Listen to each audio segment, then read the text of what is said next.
and then I'll link to that one. In the absolute simplest case, we simply have to say we have closed loop transfer functions that take this form.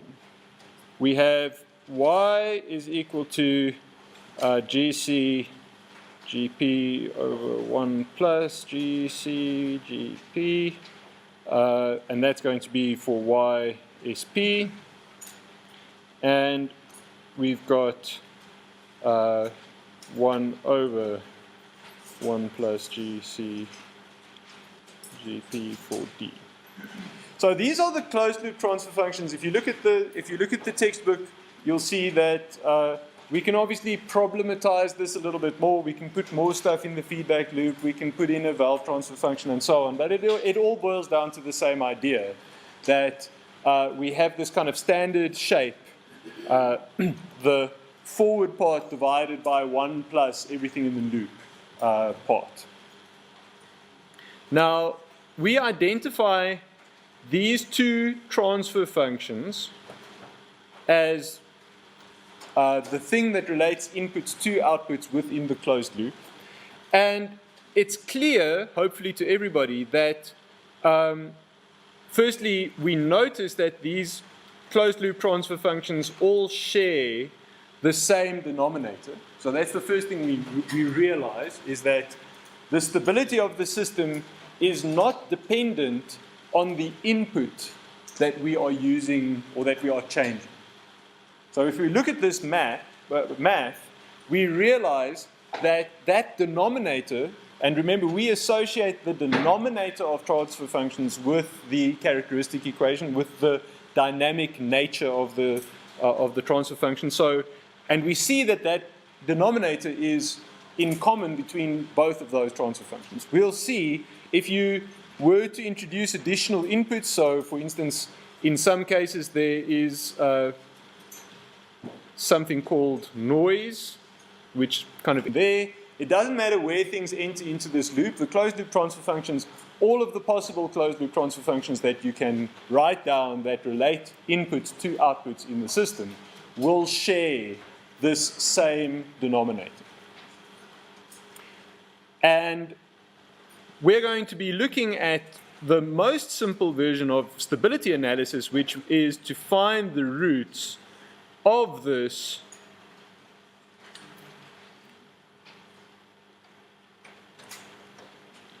because in CPN we learned that the nature of our dynamic response is determined by the roots of this characteristic equation. So in many cases it's perfectly fine just to take our system, plug in everything, clear fractions, and then solve that resulting polynomial. So eventually, for systems without dead time, so remember that GP will in many cases look like something like this, maybe with more terms, and perhaps something like this. If it has dead time,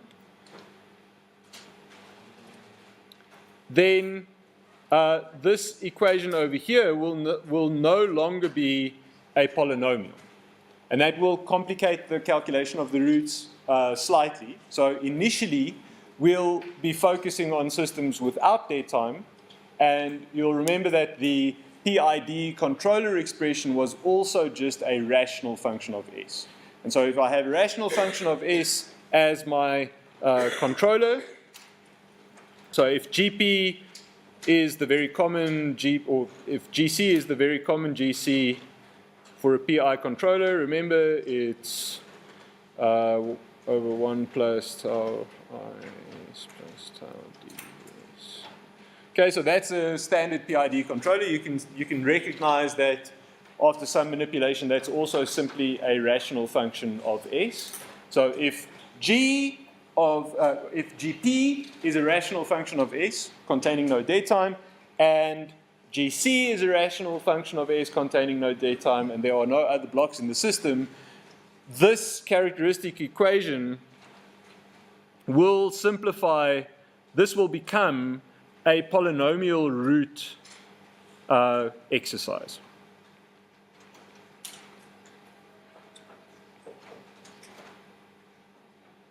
Does that make sense to everybody?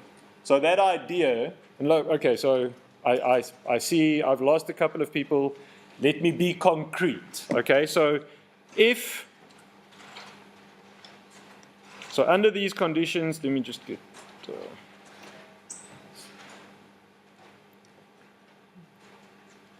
so we're trying to calculate the roots of this closed loop transfer function.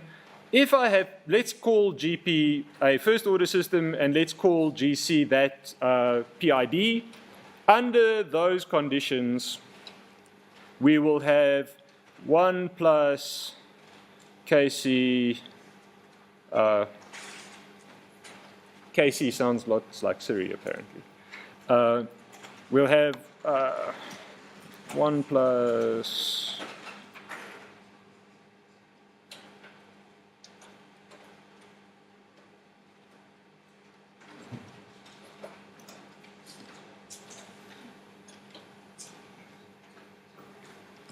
and I hope everybody can see there that if I clear fractions there, I'll end up with a polynomial.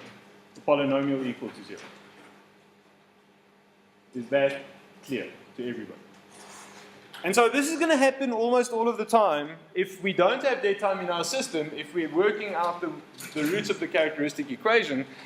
After having done a little bit of work, we'll end up with a polynomial, and we'll end up wanting the roots of the polynomial. There seem to be some people who are still not 100% clear. So everybody understand, I'm not going to do the steps. This is why I have computers, because I suck at this. So I'm not actually going to multiply that out, but I'm sure everybody can see in their minds that there's going to be a rational function of S. We're going to multiply by whatever the denominator is, and that'll just disappear it, right? Because we'll end up just wanting the polynomial part, the numerator part. Now, there already, my laziness is allowing me to kind of highlight a couple of interesting points. There's a lot of work in these 3 dots. So when I say work here, I mean, if you were doing this by hand, you would be going through a lot of tedious and error-prone algebraic calculations to get to that polynomial. So that by itself is already tedious. Obviously, if you were using SymPy could do that for you, but that translates to computational effort. And therefore, and then there's a second problem, which is that after that work, there's more work here to get to the roots. But if we are able to do that, if we can simply calculate the roots of the denominator, we locate them in space and we say, according to the theory that you learned already last year, that that side of this plane, so if this is, that side is the stable side, that side is the unstable side. Right over here, we have responses that look like this. Over here, we have responses that look like this. That response looks like this. A response over there would look like that. Right? So this is just normal by the time you had CPN. If you had CPN, you would agree that if I told you about the nature of the poles of the system, you would be able to tell me, yes, these are 2 real poles on the left-hand side of the imaginary plane or the complex plane, and therefore I would be able to sketch out that response. Now, we could actually very reasonably just stop there and say, right, that's the entirety of stability analysis. And if you look at the first bit of the textbook in chapter 10.4, that's basically the start, right? To say, well, we have these characteristic equations. we can calculate the closed loop transfer function, we can calculate the characteristic equation of the closed loop transfer function, we can set it equal to 0, solve those equations, and then make a pronouncement about the nature of those roots. There are two big problems. The first is, what if I don't want to do this work? In other words, what if I don't want to go to the trouble of multiplying out all of those equations? And then there's a second problem, which is, how do I find the roots of a polynomial? So there are two problematic issues, right? The first one is that there's, and again, if you're doing this with SymPy, it doesn't feel like a lot of work, but it does actually take computational time. And so I want you to imagine when I write work in those boxes, the work that I'm talking here is not necessarily human minutes, but it may actually be CPU seconds. And so we find that for very large systems, it may take a significant amount of time just to do those calculations. If I have a very high order GP and a very high order GC, when I start adding all of those things together, I end up having large, and definitely if you were forced to do this by hand, you would feel that pain very strongly. I'm not going to force you to do it by hand. I wouldn't want to do it by hand myself, so I won't force that on you, but you have to understand that there is work involved, real actual work, to do the calculation of actually finding the characteristic equation in the first place. Secondly, we can only find roots for polynomials of relatively low orders exactly. And if I have a high order characteristic equation, even after clearing fractions, there are formulae for first, second, third, and fourth order polynomials. But if the order of the characteristic equation that I'm trying to solve is higher than that, I am forced to use numeric methods to find those roots. And those numeric methods are not as reliable as you may think. So I've got a little demonstration here. Let me just show you what that looks like.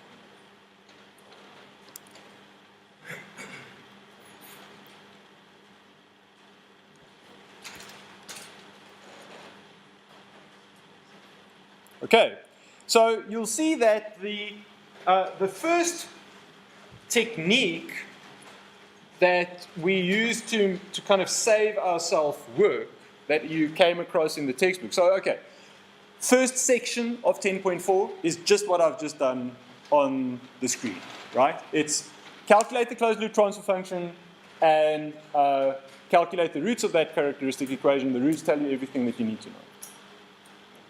Then you read on, and then there's this really hard thing, this whole complicated thing called the Routh Array. And the Routh Array is a method of finding out where the roots of the characteristic equation lie crucially, without solving the characteristic equation. So when I say without solving, we do not find the actual values of the roots. We just find out whether they are in the right-hand plane.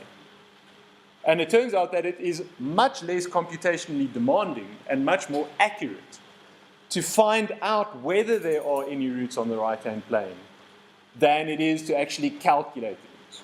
So I can give you a 100th order polynomial and you can tell me what the nature of those roots will be, or whether there will be any roots in a particular area, without working them out. I do not expect you to be familiar with the mechanics of the Routh Array. I will never expect you to work out the Routh Array by hand, because I have written a program that does that for you. It is much more important for me that you understand why it is even necessary. And it is becoming increasingly more difficult every year for people to understand why it is necessary. If you think about 10 years ago, pre-SymPy, right? How much work did I have to do how much explanation did I need to do to say, well, we don't want to sit for 30 minutes working out the closed loop characteristic equation. If you were doing it by hand, it's obvious that there's a lot of work involved, right? But a lot of you are saying, but Carl, computer. Type into the computer simpy.simplify, and it will do that for you. Or simpy.cancel, and it will calculate those transfer functions for you. That is no work at all. And so I've had to introduce this extra thing that there is a computational cost. Unfortunately, the textbook still assumes that you don't know how to use computers to solve these problems. And so quite a lot of what Seaborg is assuming is obvious to you is actually not obvious to you at all. Like the effort it takes to actually work out these closed-loop transfer functions, he's going to say, oh, you know how much effort that is? What if we didn't have to do that effort? He's also going to say, who can possibly calculate the roots of a fifth-order polynomial? And the expectation is that you'll say, yes, that's absolutely true. I don't have any formulas to do it. I have no clue. Like, how would you do it? And he's like, well, I've got an answer for you. There's this special thing that you can do, and you can at least figure out where the roots are. You are living in a different world where your context is, I can just type in roots, and I will find the roots immediately. And now you're saying, this thing that takes you 2 seconds, I have this very special thing that you can do that involves like copying and pasting like a whole lot of code that you don't understand how it works, understanding all of this extra theory, and then you don't even have the roots. You only know like whether they are on the right-hand side. So this part, the work involved in calculating the roots of the polynomial of the characteristic equation is avoided by using the Routh array. There's a second piece of work that we can also avoid, which is the work in finding the closed loop characteristic equation in the first place.